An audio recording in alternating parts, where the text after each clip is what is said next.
संत रामपाल जी का तो राजनीति से दूर दूर तक कोई लेना देना नहीं है, ना गंदे राजनेताओं से कोई लेना देना है संत रामपाल जी का।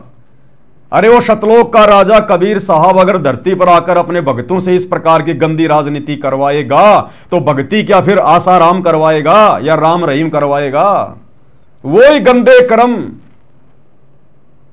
जो राम रहीम किया करता था, आसाराम किया करता था राजनेताओं की सह लेकर, वही गंदे कर्म आज सतगुरु रामपाल जी का नाम लेकर उनके नाम की आड़ में, उनके नाम के ऊपर कीचड़ उछालते हुए उनके कलयुगी काल प्रेरित बेटा बेटी भाई बंधु रिश्तेदारों ने शुरू कर दिए। अरे क्या अंतर रह गया फिर? आम समाज क्या सोचेगा?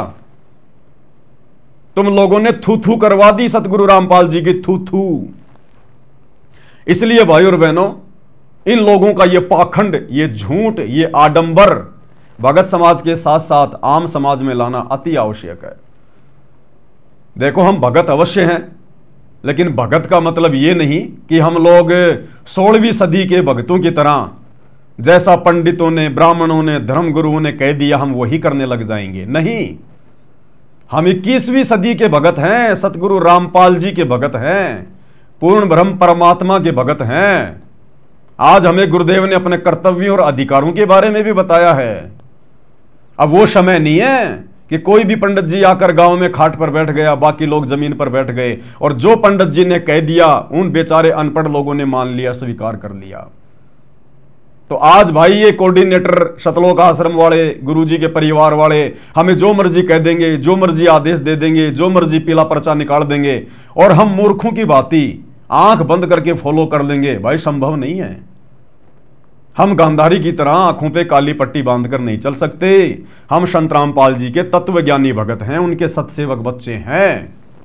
हमें गुरुदेव ने ठोक ठोक के तत्व ज्ञान दिया है और गुरुदेव ने कह रखा कि बेटा जब भी ऐसी कोई धर्म संकट की स्थिति उत्पन्न हो जाए तो मैंने तुम्हें टॉर्च दे रखी है, तत्व ज्ञान रूपी टॉर्च, फोकस मार के देख लेना। इसलिए भाई और बहनों, आप और हमारी जिम्मेदारी बनती है अपने गुरुदेव भगवान की गैर हाजिरी में अपने भगत भाई बहनों की टूटती हुई मर्यादाओं को बचाने के लिए। हमारा काम केवल इतना ही नहीं है कि गुरुजी ने जो भक्ति दे दी बस अपनी भक्ति में लगे रहें और अपना पेट भरने के लिए काम धंधा करते रहें, बाकी जाओ भाड़ में, संघर्ष अकेला गुरु करता रहेगा। नहीं, गुरु ने हमें सत्संग रूपी खीर खिला खिला के युवा बना दिया, जवान बना दिया। किस लिए बनाया?